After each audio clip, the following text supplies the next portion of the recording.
English ಬೋರ್ಡ್ಗಳನ್ನು ಕಿತ್ತು ಬಿಸಾಕಬೇಕು, ಆಂಗ್ಲ ಬೋರ್ಡ್ಗಳ ಹೊರತಾಗಿ ಕನ್ನಡ ಬೋರ್ಡ್ಗಳನ್ನು ಹಾಕಬೇಕು. 60% ಆದರೂ ಕನ್ನಡ ಇರಲಿಲ್ಲ ಅಂದರೆ ನನಗೆ ಕಾನೂನೇ ಇದೆ, ಆದರೆ ಯಾರೂ ಫಾಲೋ ಮಾಡಲ್ಲ. ಈ ವಿಚಾರಕ್ಕೆ ಸಂಬಂಧಪಟ್ಟಂಗೆ ಕರವೇ ನಿನ್ನೆ ಹೋರಾಟ ಮಾಡಿತು.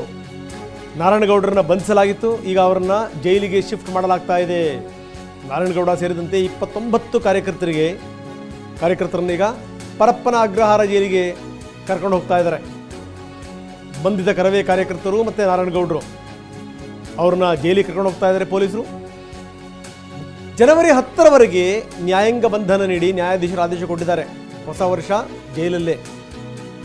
ಬೆಂಗಳೂರು ಗ್ರಾಮಾಂತರ ಜಿಲ್ಲೆಯ ದೇವನಹಳ್ಳಿಯ JMFC ಕೋರ್ಟ್ ದೇವನಹಳ್ಳಿಯಲ್ಲಿರುವ ಜಡ್ಜ್ ಎದುರು ಪೊಲೀಸರು ಹಾಜರುಪಡಿಸಿದರು. ಅವರಿಗೆ 10ನೇ ತಾರೀಕು ತನಕ ನ್ಯಾಯಾಂಗ ಬಂಧನ. ಬರೀ ನಾರಾಯಣಗೌಡರು ಮಾತ್ರ ಅಲ್ಲ, ಅವರ ಕಾರ್ಯಕರ್ತರಿಗೂ ಕೂಡ ಜೈಲು. ನಿನ್ನೆ ಎಷ್ಟರ ಮಟ್ಟಿಗೆ ಹೋರಾಟ ಆಯಿತು, ಏನು ಎತ್ತ, ಅದನ್ನೆಲ್ಲವನ್ನು ಕೂಡ ನಾವು ಗಮನಿಸಿದ್ದೀವಿ. ತೀರಾ ನಿಮ್ಮ ಉಬ್ಬಿದ ರಕ್ತನಾಳಗಳ ಸಮಸ್ಯೆಗೆ ಎವಿಸ್ ಆಸ್ಪತ್ರೆಯಲ್ಲಿ ಕೇವಲ 30 ನಿಮಿಷದ ಲೇಸರ್ ಚಿಕಿತ್ಸೆಯೊಂದಿಗೆ ಮುಕ್ತಿ ಹೊಂದಬಹುದು. ಹೆಚ್ಚಿನ ವಿವರಗಳಿಗಾಗಿ ಸಂಪರ್ಕಿಸಿ 8088837300. ಬೋರ್ಡ್ ಹಾಕಕ್ಕೂ ಕೂಡ ಬೇಡ್ಕೋಬೇಕು ಅಂತಂದ್ರೆ ಎಂಥ ದರಿದ್ರ ಸ್ಥಿತಿ ನೋಡಿ. ನಾವು ನೇರ ದೃಶ್ಯಾವಳಿಗಳನ್ನು ತೋರಿಸ್ತಾ ಇದ್ದೀವಿ. ಪರಪ್ಪನ ಅಗ್ರಹಾರಕ್ಕೆ ಕರ್ಕೊಂಡು ಹೋಗ್ತಾ ಇದ್ದಾರೆ ನಾರಾಯಣಗೌಡರನ್ನ ಮತ್ತೆ ಕಾರ್ಯಕರ್ತರನ್ನ. ಡಿಕೆತ್ಲಾನ್ ಮುಂಭಾಗದಲ್ಲಿರುವಂಥ ಬೋರ್ಡನ್ನು ಕಿತ್ತು ಬಿಸಾಕಲಾಗಿದೆ. ನಿಜಕ್ಕೂ ಇಂಥದ್ದೊಂದು ಬೇಕಿತ್ತು. ಯಾಕಂದರೆ ಕನ್ನಡ ಬಳಸಿದ್ರಷ್ಟು ಬಿಟ್ಟರೆಷ್ಟು ಅನ್ನುವಂಥ ಒಂದು ಮನೋಭಾವನೆ ಇದೆಯಲ್ಲ, ಇಂಥದ್ದು ಪಾಠ ಕಲಿಸಬೇಕಾಗಿತ್ತು. ನಂಬರ್ 1. ನಂಬರ್ 2, ನಾವು ನಮ್ಮದೇ, ನಾವು ದುಡ್ಡು ಹಾಕಿ ನಾವು ಮಾಲ್ ಮಾಡಿದ್ದೀವಿ, ನಾವು ದುಡ್ಡು ಹಾಕಿ ನಾವು ಬಿಸ್ನೆಸ್ ಮಾಡ್ತೀವಿ, ನಾವು ಯಾಕೆ ಕನ್ನಡ ಬೋರ್ಡ್ ಹಾಕಬೇಕು ಅನ್ನುವಂಥವ್ರು ಇದ್ದಾರಲ್ಲ, ಅವ್ರಿಗೆ ತಕ್ಕ ಪಾಠ ಕಲಿಸಬೇಕು. ನಂಬರ್ 2. 3ನೇ ದಿನ ಅಂತಂದರೆ ನೀವು ಹಿಂಗೆ ಮಾಡ್ತಾಯಿದ್ರೆ ನಾವು ಮೋದಿಯವರ ಹತ್ರ ಮಾತಾಡಿ ಬೆಂಗಳೂರನ್ನ ಕೇಂದ್ರಾಡಳಿತ ಪ್ರದೇಶ ಮಾಡ್ತೀವಿ ಅಂತ ಮಾತಾಡೋಷ್ಟು ದುರಹಂಕಾರ ತೋರಿಸ್ತಾರಲ್ಲ, ಅವರಿಗೆ ತಕ್ಕ ಪಾಠ ಕಲಿಸಬೇಕು. ಇದು ಬರೀ ಏನು ಅಂದರೆ ನಾರಾಯಣಗೌಡರು ಬಣ ಮಾತ್ರ ಮಾಡಬೇಕು ಅಂತಲ್ಲ, ಈ ವಿಚಾರಕ್ಕೆ ಸಂಬಂಧಪಟ್ಟಂಗೆ ಕನ್ನಡ ಕಾರ್ಯಕರ್ತರೆಲ್ಲರೂ ಕೂಡ ಒಂದಾಗಬೇಕು. ಬರೀ ಆ ಬಣ ಈ ಬಣ ಅನ್ನುವಂಥದ್ದು ಮಾತ್ರ ಅಲ್ಲ, ಅವ್ರವ್ರ ಕೆಲಸಗಳನ್ನು ಮಾಡ್ತಾನೇ ಇದ್ದಾರೆ. ಒಂದು ಕಡೆ ನಾರಾಯಣಗೌಡರು, ಇನ್ನೊಂದು ಕಡೆ ಪ್ರವೀಣ್ ಶೆಟ್ಟರು. ಆದರೆ ಇಂಥ ಸಂದರ್ಭದಲ್ಲಿ ಎಲ್ಲರೂ ಕೂಡ ಒಗ್ಗಟ್ಟಾಗಿ ಹೋಗಬೇಕು, ಎಲ್ಲ ಬಣಗಳು ಕೂಡ. ಪರಪ್ಪನ ಅಗ್ರಹಾರ ಕಡೆಗೆ ನಾರಾಯಣಗೌಡರನ್ನ ಕರ್ಕೊಂಡು ಹೋಗ್ತಾ ಇದ್ದಾರೆ. ಈ ಸಂದರ್ಭದಲ್ಲಿ ನಾರಾಯಣಗೌಡರು ಮಾತಾಡಿದ್ರು, ಏನು ಹೇಳಿದ್ರು ನೋಡ ಬನ್ನಿ. ಕೇವಲ ಬೆಂಗಳೂರು ಅಷ್ಟಕ್ಕೆ ಸೀಮಿತ ಆಗಲ್ಲ. 31 ಜಿಲ್ಲೆಯಲ್ಲೂ ಪ್ರವಾಸ ಮಾಡ್ತೀನಿ.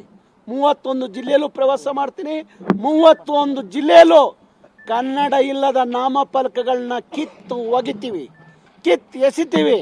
ಕರ್ನಾಟಕ ಇದು ಕರ್ನಾಟಕ. ಇಲ್ಲಿ ಆಡಳಿತ ಭಾಷೆ ಕನ್ನಡ.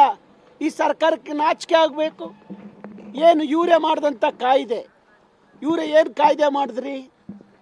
ಶೇಕಡ ನಾಮಫಲಕದ 60 ಭಾಗ ಕನ್ನಡದಲ್ಲಿ ಇರಬೇಕು ಅಂತ ಕಾಯ್ದೆ ಮಾಡಿದ್ರಲ್ರಿ ಸಿದ್ದರಾಮಯ್ಯನವರೇ. ಮರ್ತುಬಿಟ್ರ? ಇವತ್ತು ಅವನು ಯಾವನೋ ಮಾಲಪೇಶ್ಯ, ಅವನೇನು ಕೊಟ್ಟ ನಿಮಗೆ?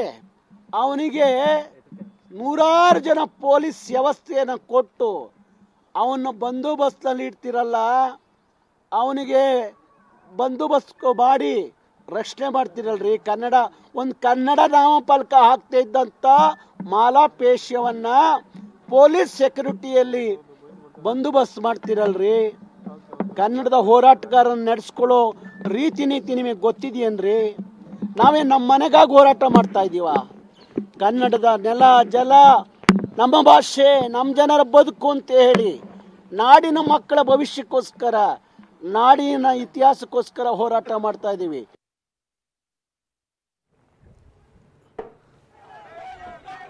ಇದು ನಾರಾಯಣಗೌಡರ ಮಾತು. ಕನ್ನಡ ಹೋರಾಟಗಾರರನ್ನ ಸರಿಯಾಗಿ ನೋಡ್ಕೊಂಡಿಲ್ಲ. ಮಾಲಾಫೇಶಿಯಾದವರು ನಿಮ್ಗೆ ಏನು ಕೊಟ್ಟಿದ್ದಾರೆ? ಯಾಕೆ ಅಲ್ಲಿ ಉಲ್ಲಂಘನೆ ಆಗ್ತಾ ಇದೆ? ಇದನ್ನು ನೋಡುವಂಥ ಯೋಗ್ಯತೆ ಸರ್ಕಾರಕ್ಕಿಲ್ವಾ ಅನ್ನುವಂಥ ಪ್ರಶ್ನೆಯನ್ನು ನಾರಾಯಣಗೌಡರು ಎತ್ತಾ ಇದ್ದಾರೆ. ಬ್ಯಾರಿಕೇಡ್ ಹಾಕಿ ಪೊಲೀಸರಿಂದ ಹೆಚ್ಚಿನ ಭದ್ರತೆಯನ್ನು ಒದಗಿಸಲಾಗಿದೆ. ಪರಪ್ಪನ ಅಗ್ರಹಾರದ ಸುತ್ತಮುತ್ತ ಯಾವುದೇ ಅಹಿತಕರ ಘಟನೆ ನಡೀಬಾರದು ಅಂತ ವ್ಯಾಪಕ ಭದ್ರತೆಯನ್ನು ಒದಗಿಸಲಾಗಿದೆ.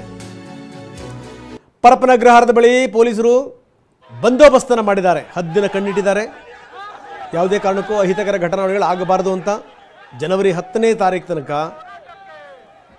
ನಾರಾಯಣಗೌಡರನ್ನ ಮತ್ತು ಅವರ ಕಾರ್ಯಕರ್ತರನ್ನ ನ್ಯಾಯಾಂಗ ಬಂಧನಕ್ಕೆ ಒಪ್ಪಿಸಲಾಗಿದೆ.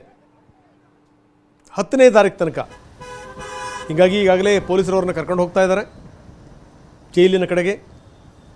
ಇಂಥ ಸಂದರ್ಭದಲ್ಲಿ ಯಾವುದೇ ಅಹಿತಕರ ಘಟನಾವಳಿಗಳಾಗಬಾರ್ದು ಅನ್ನುವಂಥ ಕಾರಣಕ್ಕೋಸ್ಕರ ಪೊಲೀಸರು ವ್ಯಾಪಕ ಬಿಗಿ ಬಂದೋಬಸ್ತನ್ನು ಏರ್ಪಡಿಸಿದ್ದಾರೆ. ನಾವು ಎರಡೆರಡು ದೃಶ್ಯಾವಳಿಗಳನ್ನು ನಾವು ತೋರಿಸ್ತಾ ಇದ್ದೀವಿ. ಪರಪ್ಪನ ಅಗ್ರಹಾರದತ್ತ ನಾರಾಯಣಗೌಡರನ್ನ ಕರ್ಕೊಂಡು ಹೋಗ್ತಿರುವಂಥ ದೃಶ್ಯಾವಳಿಗಳು. ನಂಬರ್ 1, ಸ್ಕ್ರೀನ್ನ ಬಲಭಾಗದಲ್ಲಿ ನೀವು ನೋಡ್ತಾ ಇದ್ದೀರಿ. ಪರಪ್ಪನ ಅಗ್ರಹಾರದ ಬಳಿ ಯಾವ ರೀತಿ ಪೊಲೀಸ್ ಬಂದೋಬಸ್ತ್ ಇದೆ ಅನ್ನೋದನ್ನು ಕೂಡ ನಾವು ತೋರಿಸ್ತಾ ಇದ್ದೀವಿ.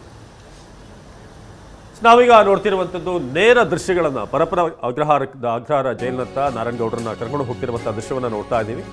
ಇಂಗ್ಲಿಷ್ ಫಲಕಗಳ ವಿರುದ್ಧ ಇನ್ನೂ ಪ್ರತಿಭಟನೆ ಆಗುವಂತಹ ಸಾಧ್ಯತೆ ಇದೆ. ಇನ್ನೂ ಹೆಚ್ಚಿನ ಪ್ರತಿಭಟನೆ ಆಗುವಂತಹ ಚಾನ್ಸಸ್ ಇದೆ. ರಾಜ್ಯಾದ್ಯಂತ ಧರಣಿ ಕರೆ ನೀಡಿದಂತಹ ನಾರಾಯಣಗೌಡ ಬಂಧಿಸಿ ಕರೆದೊಯ್ಯುವ ವೇಳೆ ಕರೆ ಕೊಟ್ಟಿದ್ದಾರೆ ನಾರಾಯಣಗೌಡರು. ಇದು ಕೇವಲ ಬೆಂಗಳೂರಿಗೆ ಮಾತ್ರ ಸೀಮಿತ ಆಗಬಾರದು, ಇಡೀ ರಾಜ್ಯದಾದ್ಯಂತ ಪ್ರತಿಭಟನೆ ಆಗಬೇಕು ಅಂತ ಈಗ ಕರೆ ಕೊಟ್ಟಿದ್ದಾರೆ. ಹಾಗಾಗಿ ಬೆಂಗಳೂರಿನಲ್ಲಿ ಹೊತ್ತಿಕೊಂಡಿರುವಂತಹ ಕಿಚ್ಚೇನಿದೆ ಅದು ಇಡೀ ರಾಜ್ಯಕ್ಕೆ ವ್ಯಾಪಿಸುವ ನಿರೀಕ್ಷೆ ಇದೆ. ಸಿಎಂ ಮನೆಗೆ ಮುತ್ತಿಗೆ ಹಾಕುವಂತಹ ಸಾಧ್ಯತೆಗಳು ಕೂಡ ಇದೆ. ಪರಪ್ಪನ ಅಗ್ರಹಾರಕ್ಕೆ ಕರೆದೊಯ್ಯುವಂತಹ ಸಂದರ್ಭದಲ್ಲಿ ನಾರಾಯಣಗೌಡರು ಕರೆ ಕೊಟ್ಟಿದ್ದಾರೆ. ಇದು ಇಲ್ಲಿಗೆ ಸೀಮಿತ ಆಗಬಾರ್ದು, ರಾಜ್ಯಾದ್ಯಂತ ಎಲ್ಲೆಲ್ಲಿ ಇಂಗ್ಲಿಷ್ ಬೋರ್ಡ್ಗಳಿದೆ ಆ ಎಲ್ಲ ಬೋರ್ಡ್ಗಳು ಕೂಡ ತೆರವಾಗುವಂಥ ನಿಟ್ಟಿನಲ್ಲಿ ನಾವು ಹೋರಾಟ ಮಾಡಬೇಕು ಅಂತ. ಇದು ಸಣ್ಣ ಕಿಡಿ ಆರಂಭ ಆಗಿದ್ದು ಮಾಲ್ ಆಫ್ ಏಷ್ಯಾ ಸಂಬಂಧಪಟ್ಟ ಹಾಗೆ. ಅದಾದ ನಂತರ ಇದು ವ್ಯಾಪ್ತಿ ಹಿಂದೆ ಕೂಡ ಆಗಿದ್ದಾವೆ ಅನೇಕ ಇಂಥ ಘಟನೆಗಳು. ಆದರೆ ಈ ಬಾರಿ ಹಲವಾರು ಕಡೆ ಡೆಕತ್ಲಾನ್ ಇರ್ಬೋದು, ಇನ್ನು ಹಲವಾರು ಕಂಪ್ನಿಗಳ ಬೋರ್ಡ್ಗಳು ಏನು ಇಂಗ್ಲೀಷಲ್ಲಿದೆ ಅದೆಲ್ಲವನ್ನು ಕೂಡ ಅಲ್ಲಿ ಹರಿದು ಹಾಕುವಂಥ ಕೆಲಸಕ್ಕೆ ಕಾರ್ಯಕರ್ತರು ಮುಂದಾದರು. ರಾತ್ರಿ ಆದಂಥ ಒಂದಷ್ಟು ಹೈಡ್ರಾಮಾ ನೀವು ನೋಡ್ತಾ ಇದ್ರಲ್ಲಿ ಕಾರ್ಯಕರ್ತರನ್ನ ಅಲ್ಲಿ ಬಸ್ಸಿಗೆ ಹಚ್ಚುವಂಥ ಪ್ರಯತ್ನಗಳಾದವು. ಇದಾದ ನಂತರ ಜಡ್ಜ್ ಮುಂದೆ ಕೂಡ ಹಾಜರುಪಡಿಸಲಾಯಿತು. ನ್ಯಾಯಾಂಗ ಬಂಧನಕ್ಕೆ ವಿಧಿಸಲಾಗಿದೆ. ಜನವರಿ 10ನೇ ತಾರೀಕಿನವರೆಗೆ ನಾರಾಯಣಗೌಡರು ಮತ್ತು ಒಟ್ಟು 19 ಅವರ ಸಂಘಟನೆ ಅವರಿಗೆ ಈಗ ನ್ಯಾಯಾಂಗ ಬಂಧನಕ್ಕೆ ವಿಧಿಸಲಾಗಿದೆ.